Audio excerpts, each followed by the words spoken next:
My name is Jerry Monkman. I am a conservation photographer from Portsmouth, New Hampshire. I spend most of my time shooting for conservation nonprofits, trying to create stories of places that are in need of protection or in the process of being protected or have already been protected. And I've been doing that now for almost 25 years.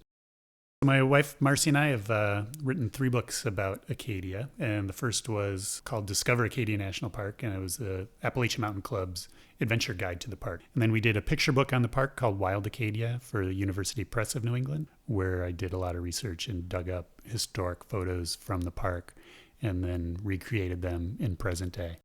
Then a few years ago, I released the Photographer's Guide to Acadia National Park.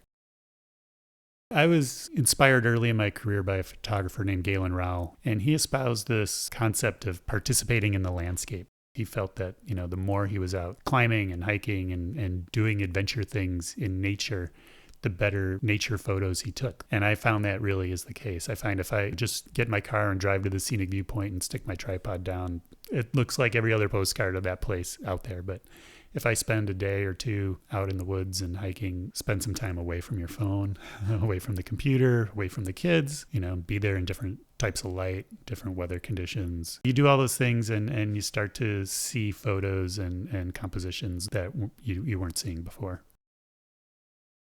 I always look at Acadia as being sort of, New England's national park. For a lot of people that do the national park tour thing, it gives them an identity of what New England is. Places like Acadia became sort of the inspiration for the movement to start creating more national parks and preserving land in the East, because people needed to get away. Especially at that time, America was moving from an agricultural society to this industrial society where more people were living in cities, and they were dirty. The pollution was bad. Living conditions were often not great, even for the middle class. They had to deal with a lot of garbage and bad smells and grossness in the streets. And I think coming to a place like Bar Harbor every summer where they could get out in the woods and walk to the beach and walk to the top of Cadillac Mountain really helped soothe some souls in the days. And that led to other things happening in the 20th century, like the Appalachian Trail and other conservation type efforts. I think going forward, I see Acadia being a place maybe where we'll be able to talk more about climate change and the impacts it's going to have on New England. Last year, have shown the waters of the Gulf of Maine are rising faster than 99% of the world's oceans. And it's going to have a huge impact on the fisheries in the region and the wildlife in the region.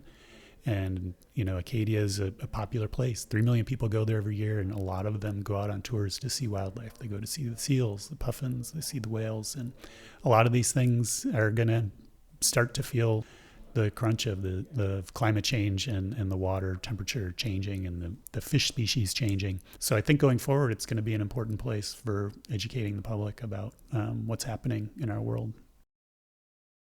I know some people find Acadia a challenging place to visit because it gets very busy there in the summertime, especially in July and August.